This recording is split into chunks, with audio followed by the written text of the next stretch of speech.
Selamat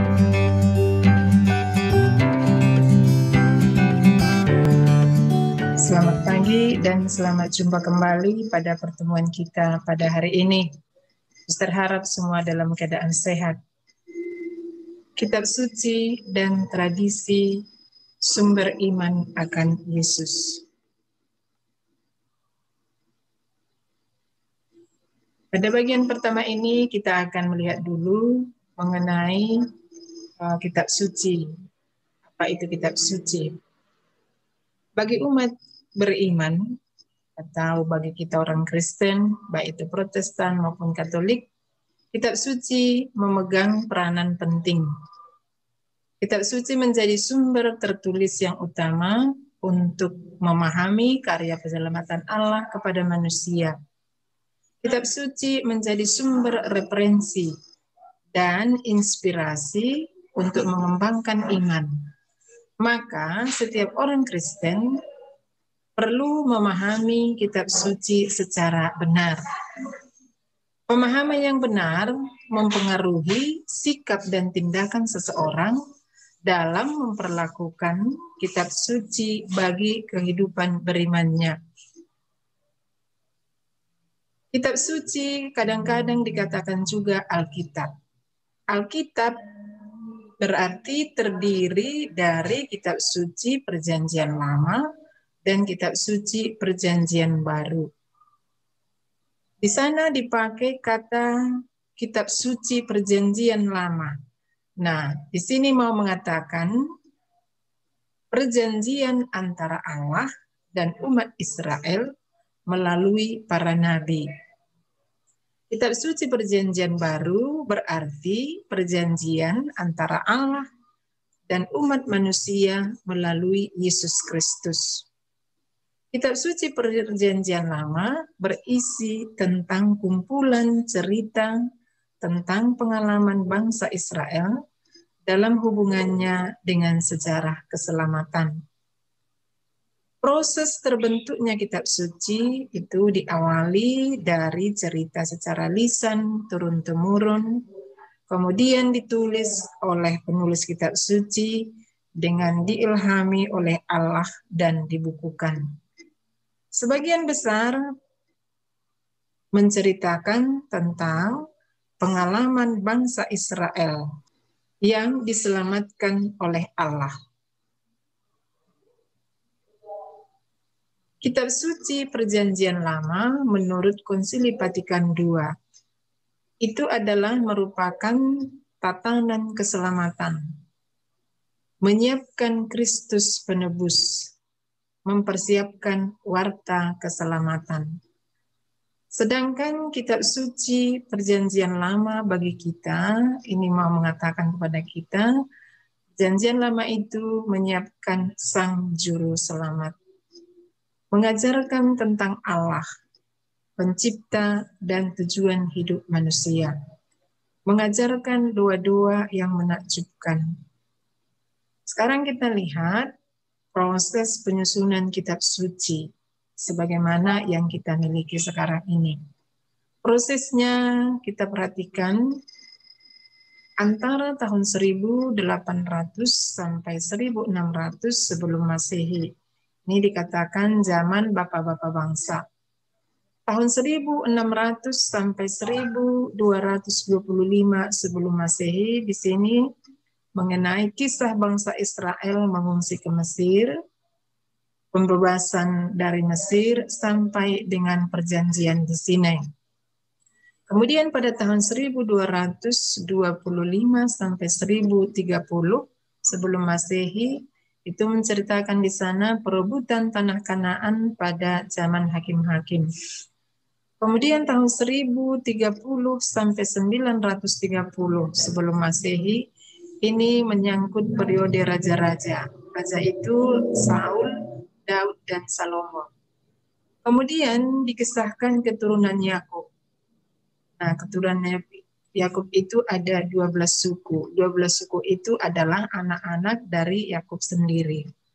Nah, Ruben, Simon, Lewi, Yehuda, Zebulon, Iskar, Dan, Gad, Aser, Naftali, Yusuf, dan Benyamin. Itu 12 anak Yakub.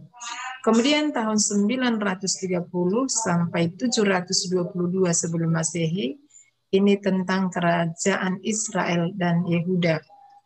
Tahun 722 sampai 587 sebelum Masehi, ini tentang kerajaan Yehuda masih berlangsung sesudah kerajaan Israel jatuh.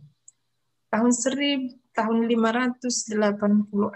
sampai 539 sebelum Masehi, ini zaman pembuangan di Babylon.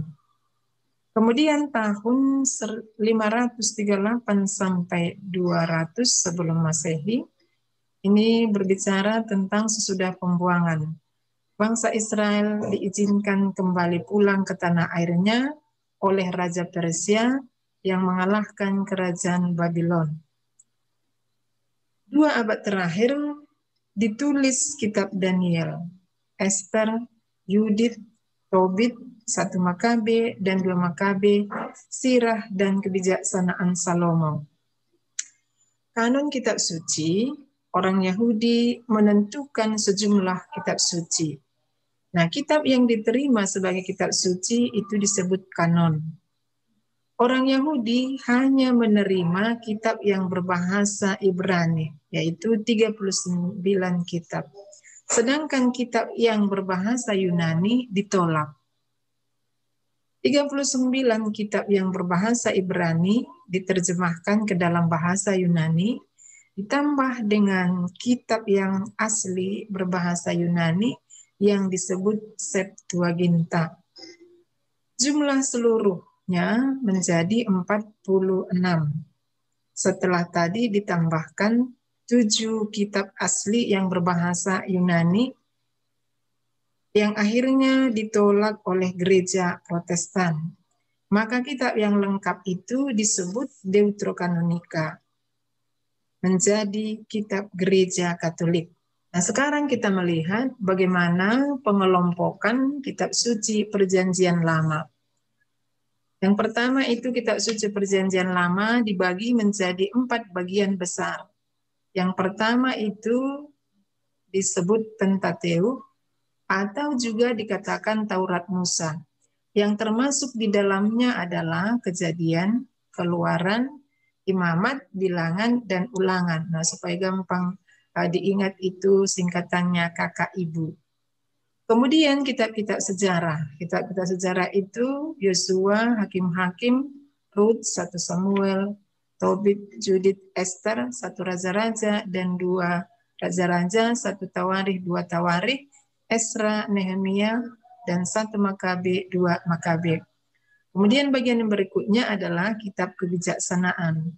Yang termasuk di situ adalah Ayub, Mazmur, Amos, Pengkhotbah, Kidung Agung, Putra Sirah, Yoel, dan Amos. Kemudian pembagian berikutnya itu kitab-kitab kenabian atau dikatakan juga kitab para nabi. Yang termasuk di sana adalah Yesaya, Yeremia, Baruk, Yehezkiel, Daniel. Ini disebut nabi-nabi besar. Kemudian ada juga nabi-nabi kecil, yaitu Hosea, Amos, Mika, Yoel, Obadja, Yunus, Nahum, Habakuk, Zefania, Hagai, Sakaria, dan Meliaki. Itu pembagian pengelompokan kitab suci. Nah, sekarang kita lihat isi kitab suci Perjanjian Lama secara umum. Nah, isinya yang pertama itu di situ akan kita temukan mengenai asal-usul kehidupan. Kemudian yang berikut kisah awal kehidupan manusia. Kemudian akan kita lihat di situ kisah pembebasan Allah terhadap umatnya. Nah, itu pembebasan orang Israel dari Mesir. Kemudian akan kita lihat juga aturan yang harus ditaati oleh manusia. Kemudian bicara mengenai perjuangan para nabi untuk mengingatkan hidup manusia. Kemudian juga akan kita temukan nasihat-nasihat tentang hidup. Kemudian akan kita temukan juga pujian dan nyanyian kepada Allah. Nah, sekarang kita mencoba memahami salah satu teks kitab suci, yaitu yang kita ambil dari Kejadian 11, bab 11 ayat 1 sampai 9. Apa yang bisa kita pelajari dari teks ini? Ini bicara mengenai Menara Babel. Poin-poin yang bisa kita ambil dari kejadian ini tentang Menara Babel ini, di sini mau mengingatkan kita bahwa kekuatan kesatuan manusia dengan cara dan tujuan apapun di luar maksud Tuhan tidak pernah akan berhasil. Nah, di situ tadi digambarkan di situ manusia sombong, ya, maka di atas kesombongannya itu mau merencanakan sesuatu yang di luar kehendak Allah. Kemudian poin yang kedua kita melihat menunjukkan bahwa ada Tuhan yang Maha Kuasa atas seluruh manusia yang mengatur seluruh hidup manusia, termasuk rencana dan pemikiran manusia. Poin yang berikut itu manusia seharusnya belajar untuk lebih merendahkan diri di hadapan Tuhan. Manusia tidak bisa mengatasi Tuhan. Poin yang berikut, manusia semestinya menyadari bahwa apapun yang dikerjakan manusia di luar maksud Tuhan, itu akan sia-sia atau tidak berhasil. Maka mari kita belajar dari kisah Menara Babel ini untuk kehidupan kita sehari-hari. Demikian pertemuan kita